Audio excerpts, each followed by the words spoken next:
បាទជំរាបសួរបងប្រុសបាទបាទឯខ្ញុំអ្នកសារព័ត៌មានប្រចាំខេត្តពោធិ៍សាត់ព្រមទាំងបង CNC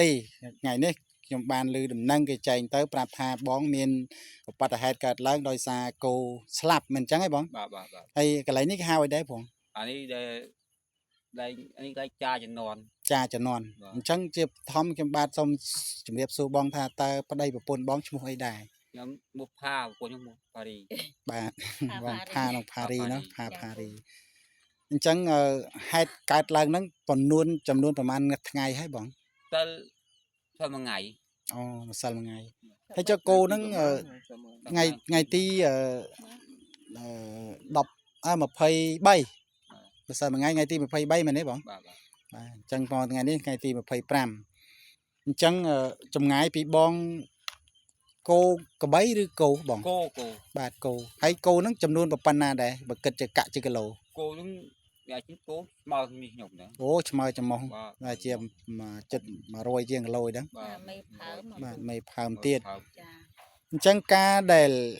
នោះគោយើងងាកបែរមុខមើលរស់មើលមេគីឡូគោប៉ុណ្ណាណៃអញ្ចឹងថាខ្ញុំសួរសង្ខេបបងណាព្រោះសារពេលនេះខ្ញុំនៅឆ្ងាយផងហើយយប់ហើយអញ្ចឹងណាខ្ញុំបលព័ត៌មានសង្ខេបឲ្យខ្ញុំបានទៅរាយការណ៍ប្រាប់ខាងលើចម្ងាយពីបង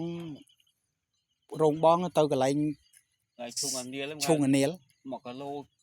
ជាងហើយបាទអញ្ចឹងនៅពេលដែលបងដែលបាត់គោហ្នឹងបងមានតាមរកគោដែរអត់តាមរកឃើញរត់ទៅដល់ពេលគោងាប់ដែលនៅក្តៅខ្លួនហើយទៅឃើញគោអូអញ្ចឹងធម្មតាបងធ្លាប់ទៅតាមគោពេលថ្មើបានក្នុងមួយថ្ងៃយើងដល់ពេលវេលានេះយើងម៉ោង1អីយើងទៅតាមហើយយើងទៅមើលភាសាយើងត្រឡប់មកហូបបាយម៉ោង1អីយើងទៅភាសាទៀតអូអញ្ចឹងមកដែលពេលកើតហេតុហ្នឹងបងទៅម៉ោងប៉ុន្មានម៉ោង1ឬម៉ោងពេលយើងកើតហេតុនេះយើងដូចល្ងាចដែរហើយអង្គយើងដេញគោមកដាក់ចិត្ត3 4នេះណាតាមគោដល់ពេលយើងអាគោនៅចិត្តអីគោហ្នឹងដែលគោបងងាប់ហ្នឹងងាប់នៅកន្លែងណាទីតាំងណាបងងាប់នៅឈុងអានៀលហ្នឹងតើជាកន្លែងអីជាដាំដំណាំឬក៏ជាផលិតស្រូវអូស្រូវមានតែមកកុងនៅទាំងអស់គ្រូឯងងាប់គេមកបលាយបាទអញ្ចឹងបងអត់បានឃើញទេថាគោដែលយើងងាប់ហ្នឹងងាប់នៅនឹងអីវិញបងឃើញងាប់នឹងគេលបងគេហ្នឹងដែរគេលបងហើយជាមានខ្សែអីចឹងណានឹងយើងដល់ពេលយើងទៅអត់ឃើញខ្សែឃើញអីទេឃើញវាងាប់តាមវាមានកន្លោះមានបឡៅរបស់វាលបងហ្នឹងគឺជាលបងដៃឬក៏ជាលបងឈើលបងលួសបាទបងលួសហើយจะអាចមានគោយើងអាចកាក់ទៅចូលបានទៅអីគោបើថាខ្លះអាចផ្លោះរួចបកគេហ្នឹងទៅខ្លះបើថាទួយទៅវាលូនតូចលូនណោះធំផ្លោះអញ្ចឹងកលួសគេដាក់ប្រហែលខ្សែដែរបងដាក់ពីខ្សែពីខ្សែបងពីខ្សែអាហ្នឹងវាខុសស្តង់ដារទីដែរណាធម្មតាយើងដាក់ខាំងគឺ3ដាក់ទៅត្រឹមចំមុខទៅគោក៏ចូលរួចកន្លះម៉ែត្របុលអត់រួចទេអានោះដាក់ប្រហោងកហទៅដាក់ទៅលើបន្តិចអញ្ចឹងអាក្រោមប្រហោងគោយើងចេះបងចេះខ្ញុំជាចុងក្រោយខ្ញុំចង់សួរបងថាពេលដែលបងបាត់បងដែលសัตว์ដែលបងកំពុងតែចាំអញ្ចឹងណាតែក្នុងអារម្មណ៍របស់បងតាំងពីអ្នកប្តីប្រពន្ធស្ដាយយើងរកអីបងយើងគោប្រវាស់គេហើយប្រវាស់គេគោប្រវាស់បាទមេផើមទៀត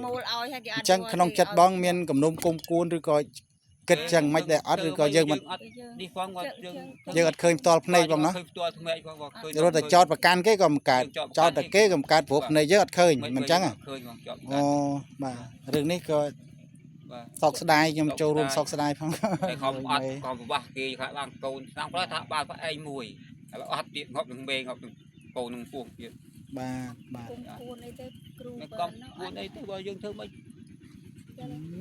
បោះតែបងទេទៅតែកាលណាយើងថាមើលមិនឃើញ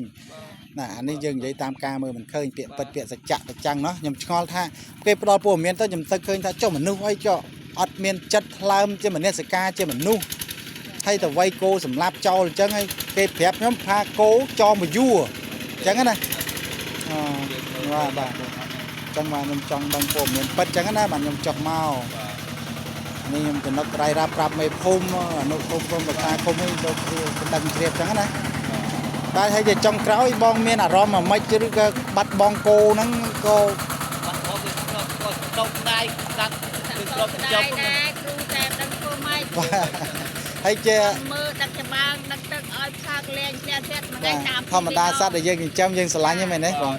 ហើយជាចុងក្រោយបងមានសំណុំពរអ្វី គេtrongក្រោយខ្ញុំពួយបងអូនជួយធ្វើស្រែធ្វើអីទាំងឲ្យវាការពារបងដាក់2 3ជាន់នេះទៅ បាទ ដាក់តែ1ជាន់2ជាន់អញ្ចឹងទេថ្ងៃក្រោយខ្ញុំងប់3ងប់សាត់ទៀត បាទបាទ ហើយលបាន3នេះគ្រូសុំ ហើយលបាននឹងវិញទៅ បានចាំសាត់លត់ ហ្នឹងហើយធ្វើចោះធ្វើ100ឆ្នាំ10ឆ្នាំ20ឆ្នាំទៀតបើសិនជាកន្លែងណាมันអភិវឌ្ឍគឺកន្លែងហ្នឹងអាចយើងអាចរស់បានហើយបាទហើយបើសិនជាកន្លែងណាអ្នកណាមួយដែលហាមឃាត់ដែលថាដីមិនត្រូវការអីសម្រាប់ប្រជាពលរដ្ឋយើងចិញ្ចឹមគោចិញ្ចឹមសត្វប្រឡត់ណាធម្មតាយើងចុះមកពីលើมันដេញទៅតាមទឹកមិនអញ្ចឹងណាហើយចុះគោ20 30 40ហើយយើងនៅលើយើងមានទឹកឯណាផឹកទៅផឹកទឹកគេតាមបឹងអស់នេះអត់មានទឹកទេ បាទ បូមរីងអស់បាត់ហើយបូមរីងអស់ហើយខ្ញុំដល់គោទៅរកអាកន្លែងទឹកបន្លាយដែលគេបលិកឲ្យបន្លាយឲ្យទឹកឲ្យគោផឹកហ្នឹងដល់ពេលគោដាច់ទឹកទៅរត់ទៅរកស្រែហ្នឹង បាទទៅមានទឹកឯណាគោផឹក អញ្ចឹងមានតែការសោកស្ដាយធ្វើមិនឲ្យជាចុងក្រោយបងសំណូមពរថា បាទ កុំអោយមនុស្សលោកអញ្ចឹងធ្វើអញ្ចឹងទៀតបើសិនជាមនុស្សលោកបានប្រព្រឹត្តមិនអញ្ចឹងហ៎បងប្រព្រឹត្តនៅអំពើយងខ្នួងអានេះគេហៅថាអំពើយងខ្នួងឲ្យសាហាវយើងជាមនុស្សយើងមិនគួរណាទៅសម្លាប់សត្វដែលជាសត្វធាតុគ្នាអត់ដឹងអីទេប្រហែលមនុស្សយើងបងគិតមើលសម័យតបថ្ងៃនេះនិយាយគ្នាស្ដាប់អត់បានផងហ្នឹងតែចុះមុំសត្វគ្នាដឹងអីបាទហ្នឹងហើយអញ្ចឹងបាទខ្ញុំនៅឃើញថារឿងនេះវាសាហាវពេកបាទខ្ញុំចុះមកហ្នឹងគឺវាផ្ទាល់ហើយម្យ៉ាងទៀតមកពីររឿង គេបើមកថ្ងៃតិចទៅមើល គ្រូបើសិនចាស់គេគេកាត់2 3លាននឹងខ្ញុំអត់មានលុយ100ទេគេយល់គ្រូ បាទអាហ្នឹងគឺជាក់ស្ដែងហ្នឹងហើយ ប៉ានេះគ្នាវាគូគ្នាវាហ្នឹង គូវាឲ្យសងទៀតខ្ញុំងាប់មាំនេះ បាទអញ្ចឹងរឿងនេះមិនអីទេយើងចាត់ទុកថាវា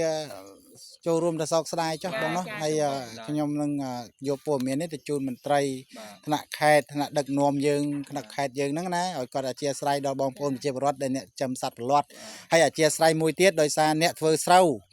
គាត់ធ្វើស្រូវចង់បានផលហើយសัตว์ប្រឡត់របស់យើងក៏មានតម្លៃដូចគ្នាអញ្ចឹងខ្ញុំចង់និយាយអំពីប្រព័ន្ធផ្លូវច្បាប់ទី1អ្នកឯងចាប់គោខ្ញុំ4 5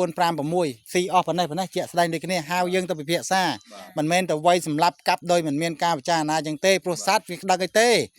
បាទ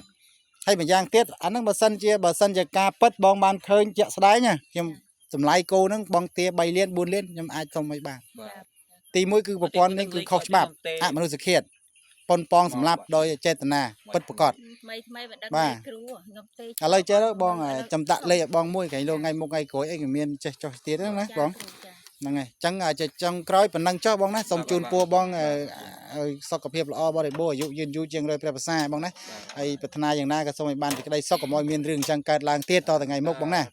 បាទអរគុណសម្រាប់ពេលវេលាចុងក្រោយបាទហើយខ្ញុំក៏ជាចុងក្រោយសំណូមពរដល់អាជ្ញាធរមន្ត្រីរាជការគ្រប់លំដាប់ជាន់ថ្នាក់ទាំងអស់ដែលស្ថិតនៅក្រុងគ្រប់គ្រងខេត្តពោធិ៍សាត់ទាំងមូលឬក៏តាមស្រុកកណ្ដៀងសូមលោកជួយពិនិត្យមើលផងដោយសារបច្ច័យហេតុរឿងនេះបើសិនជាយើងមិនពិនិត្យបច្ច័យច្បាស់លាស់ទេថ្ងៃមុខថ្ងៃក្រោយនឹងមានដល់មនុស្សហើយអញ្ចឹងហ៎បង